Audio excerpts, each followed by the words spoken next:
In this video, I'll install Loc-OS on this HP mini netbook from 2010, trying out more of your great recommendations and tips. I'll both install the 32-bit and 64-bit version to see if there's actually a difference. Before we do so, however, let's quickly recap what we have accomplished so far in this series. So in the first two videos, I have swapped the old hard drive for a faster SSD, upgraded the RAM from 1 gig to 2 gigs, and completely disassembled the laptop to give it a fresh application of thermal paste. As for OSs, I have tried MX Linux, Anti-X or Antix, Puppy Linux, these all worked, but also Q4 OS, which I didn't manage to install. Okay, so I have the 32-bit ISO on this USB, so let's plug it in. Boot from the USB, Loc-OS, enter. After a minute of Hackerman code, we got a cursor, nice. There it is.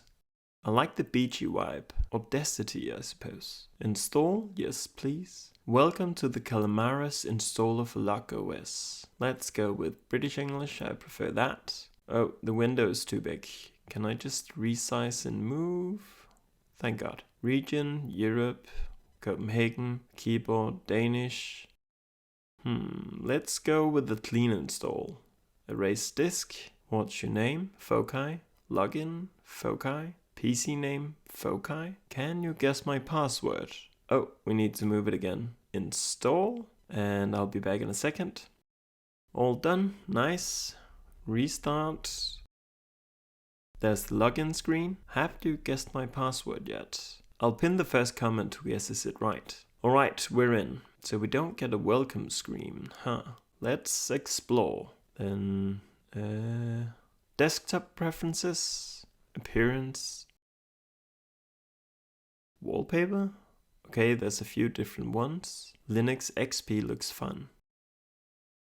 Oh, control center, there it is. Nice. Customized look and feel.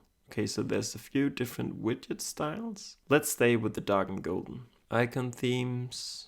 Cursor, font, screensaver, binary horizon.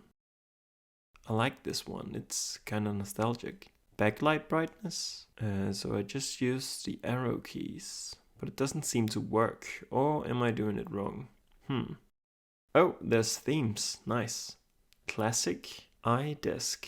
Okay, this is more like Apple. Neon, this is cool too.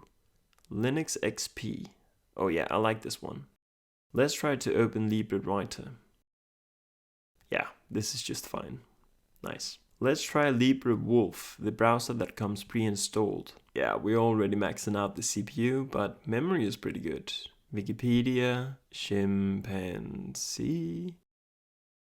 Okay, not too bad. It loads the images quite fast. Let's install the H264ify extension that many of you recommended.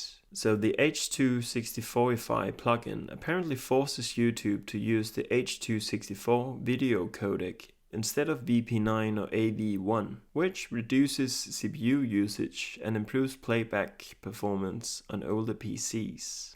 There it is.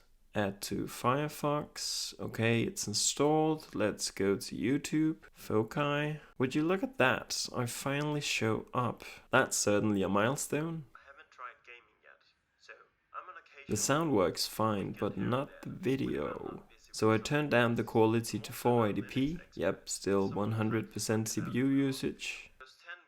Hey, it actually works somewhat. What about full screen? Nah, not so much. Let's now try MPV, which you also recommended. Drop files or URLs to play here. Can I not just paste? No. Alright, let's open YouTube again and try that. Drag this from there to here. Okay, we're still maxing out the CPU. Just a few days ago, and with an instant, this doesn't look right. Oh well. I forgot one important thing, neofetch. Sudo apt update, sudo apt install neofetch. This looks a bit odd. Anyway, let's now try the 64-bit version and see if there's a difference. Install. Have you guessed my password yet? Alright, we're in. Let's install neofetch. Oh yeah, this is cooler. Are there any differences in terms of applications? Oh, we got cheese. Hello. Let's open the control center and go with the neon theme this time. So already I think the system feels a bit more snappy. LibreOffice, yeah, still works fine. Let's open the browser again and try Wikipedia. Yeah, this was definitely a bit faster. Download H.264ify again, YouTube, Foci. What? I don't show up now. Damn it, I finally thought I was famous enough. Okay, same settings as before, but this is even better. That's a win for sure. Still maxing out the CPU though. Is MPV still acting weird? Yes it is. Weird. If you know why, please let me know. Okay, let's install the Basilisk browser. Alright, GTK2 or GTK3. I don't know what that means. Let's try GTK2. Alright, let's find the H.264ify extension. I can't seem to find it. Search H.264. No results. Oh well, let's try YouTube anyway. Foci? Nope, still not there. I guess I was just lucky once. In this video, I'll install Linux on my 2011 Even without the extension and with the quality set at 480p, it plays pretty smooth. But let's first address the why.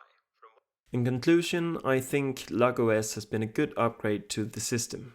It's my experience that the 64-bit ran the best, but I obviously don't have objective benchmarks or anything like that. It's a bit unfortunate that I couldn't get MPV to work, nor getting the H.264ify to work for Basilisk. Oh, that is, I couldn't even find it. Basilisk, however, seemed to outperform LibreWolf nonetheless, which is cool. Now, even though it should be glaringly obvious, I'm very much a beginner to all of this. So all of your great feedback means a lot to me. I do read every comment and try to reply to each one, but I've fallen a bit behind. That being said, if you enjoy these videos, please let me know. For me, they're quite fun to make and a good learning experience. I already have a long list of things to try, such as MiniOS, Damn Small Linux, TinyCore Linux, but please share your ideas in the comments nonetheless. Thank you so much for watching, and I guess I'll see you in the comment section. By the way, a good friend of mine has donated this gem to our YouTube and Linux endeavors. So if you already have some suggestions of what to do with it, please let me know in the comments. Okay, bye.